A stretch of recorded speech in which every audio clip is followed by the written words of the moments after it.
Hello, my name is Bill Meek, Director Emeritus of the Harmon Meek Gallery in Naples, Florida. This is my daughter Juliana Meek, Director-Owner of the Harmon Meek Gallery, along with her sister Christine. And we're going to introduce a new artist at the Harmon Meek Gallery. And because you're a new director of the gallery, I'm going to let you talk about Mally Khorasantchi. Yeah, so Mally met with me probably about 8 years when I came into the gallery full time. And I think what happened when I came in, my sister and I came into the gallery, is that we're a little bit more approachable than my dad. That's so intimidating. so she asked for a meeting, and when I was talking with her, she just didn't meet our criteria. And we do have a very high standard. Our artists have to be in permanent museum collections. They have to have a work in and not just having had exhibited in a museum, but they have to have a work in a permanent museum collection before we'll take a look at them and represent them. For us, that's a third-party stamp of approval. And with getting a work into a museum, it's not just as simple as I'm going to donate a work. It has to go through a committee, it has to go through a curator, a director, so it's a lot of layers involved. So it really is a stepping stone for an artist, and then when they really establish themselves and build their reputation. So she worked on that for 8 years. She really became very serious with growing that reputation, and is now in a handful of museums.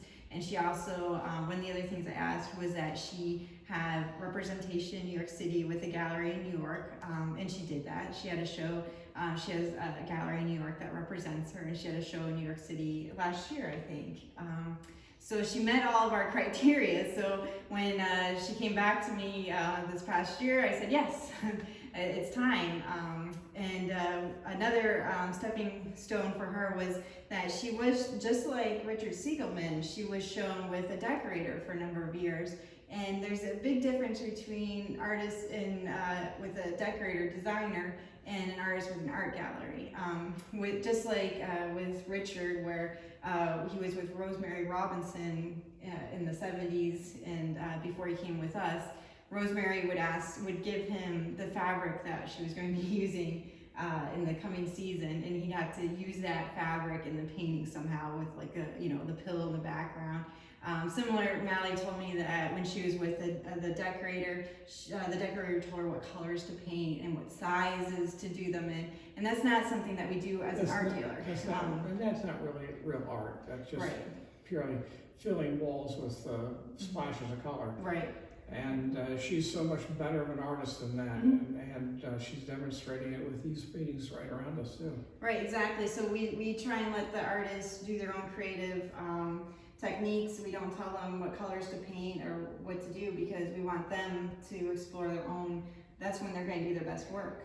So. The work has a little bit of collage element to it. Yes, that's and right. That, really, we did have another artist for many years, Dan Rizzi, who also employs collage elements with paintings on a canvas, and so interesting to have another artist of that ilk in the gallery.